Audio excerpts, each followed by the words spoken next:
او په خوشي زندان ته راورسېد.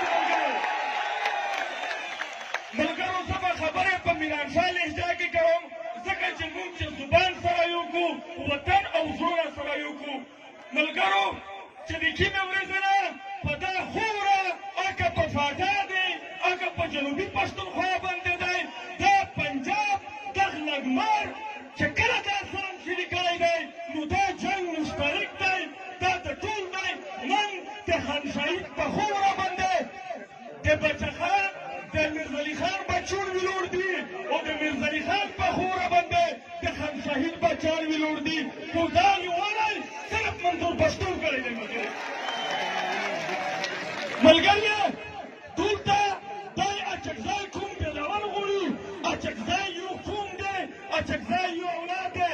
تو خو د ګردربور سیک ته یار ورکوي دو اچکزي ته ستا پلار ورکوي. ملګریه دلته دی په بوډاګور باندې ظلم کو. دا د سیمونه څلور پښتون چې د کرنیل د خوشحالولو پوره دی خپل پښتونه بې عزته کوي. نو په دغه غږ ته لار نشته ملګریه.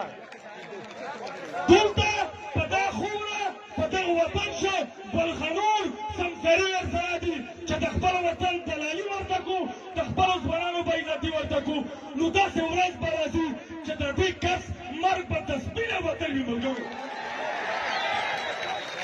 ملګرو منظور پښتي تاسو وکتل چې دا دومره جاهل ریاست دی چې ټول ریاست مشینري په ټول چیک پوسټونو باندې د منظور د علي د محسن دپاره ولاړه وه. خو منظور چې پښتونوالي لرله منظور چې د پښتون وینه لرله په چمن کې ناست دی.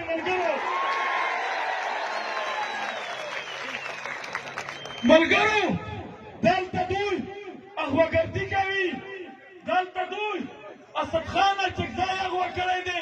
دا اسد خان اچکزی ایمایو عیسائی اغوا کړی دی، بل چا نه دی اغوا کړی. ملګرو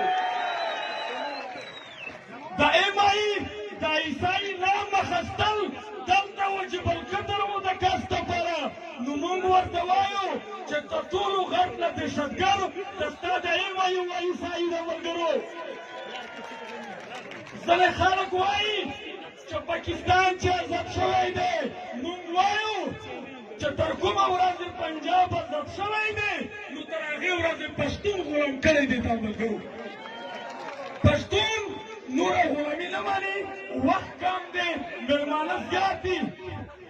حنیف پښتون مولانا اجاز دلته چې څومره غوښوي کسان دي ریاست یې په کلاو غوږونو واوري چې دا دې راخلاص کړي کنه وي دا پښتون کم به جیل ته ورځي په زور به یې ځای وباسي. ملګرو د هغې سره ارمان شهید، عارف شهید، د واړه شهیدان، د خر کمر شهیدان، سپیشل د چمن شهیدان. ملګرو د یو وینې دا د کرنیل خبرې نه دي. د دې پوښتنه به د پجوا څخه کېږي. ملګرو دلته د پښتون وینه دومره ارزانه ده چې یو لنګر به یې توی کړي چې لنګه غوندې کمیس یې نشته بیا به څوک پوښتنه راسره کوي. نو دا خو زمونږ د نیکانو غلام و، دی به بیا غلام وي، غلام به یې مونږ جوړو. ملګرو دلته که ایغاړې به اسکزی دی که دلته اسکزی دی یو قام دی یو وطن دی. دا که انتظار باندې نه بېلېږي. ملګرو نو زه نورې خبرې نه کوم، په د یو شعر باندې اجازات وخلم. که زړونه سره یو کړو او لاسونه سره ورکړو، که زړونه سره یو کړو او لاسونه سره ورکړو دا کاڼي به لالونه شي دا بوټي به راوړي.